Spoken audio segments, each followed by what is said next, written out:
What, if any, are your cultural views or traditions around death? So, I was raised Catholic and I went to church for 17 years and I was struggling to find God through that approach. Then I got into more Buddhism and yoga and meditation for a good, 20 years. Then I got into like psychedelic plant medicines for about 15 years and explored that as my spirituality. And then recently I've just come back to like Catholicism. So I've done like a full thing. And so Catholicism, the views around death there are, well, they're from the Bible, is that when we die, we will be judged, I believe, on how we showed up. And it's a bit too basic, like binary, that, if we're good, we go to heaven, if we're bad, we go to hell.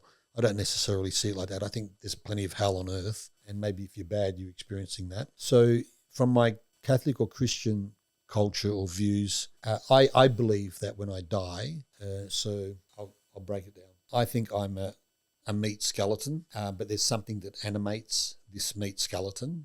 I remember as a nurse when I saw the first person die, I was talking to them one moment and the next moment there's just a body there and no life force. I'm like, something left the room. What was that left the room?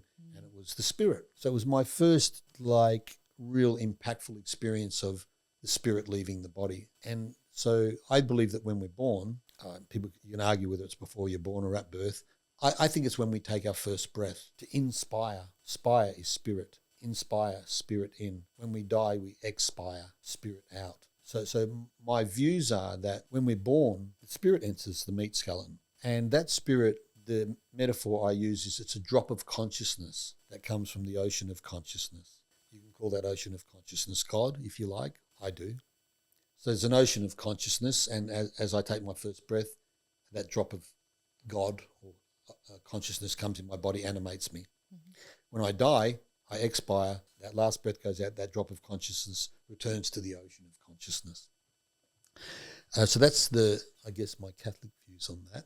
Buddha's not really a religion, it's more of a philosophy, I think, because, Buddha was a man, wasn't, a deity. I did read the book, the Tibetan Book of Living and Dying. That impacted me.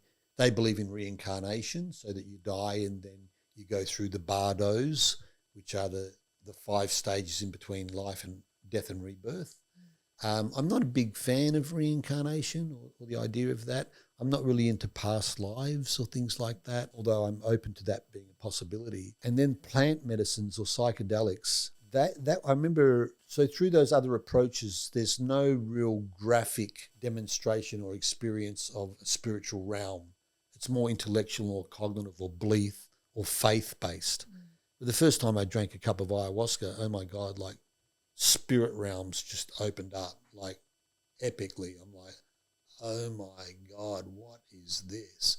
This is not me. This is intelligent. This is more intelligent than me, and it's indescribable. And so, and I've done a lot of psychedelic plant medicine journeys, and I still can't tell you what the content of those experiences are. I don't think anybody really can. It's very hard to know what that actually is. I don't think those visions or mystical visions that I had under psychedelic experiences are God necessarily. I think they're probably more manifestations of the psyche or the soul operating through the brain, with the brain as an interface to, I can't really articulate that well enough. And then now I've come back to Catholicism, my roots. And so, for me, I don't think death is the end. I think death is the beginning of something else. If I'm wrong, it doesn't really matter. If I'm right, hopefully I'm in for a happy surprise.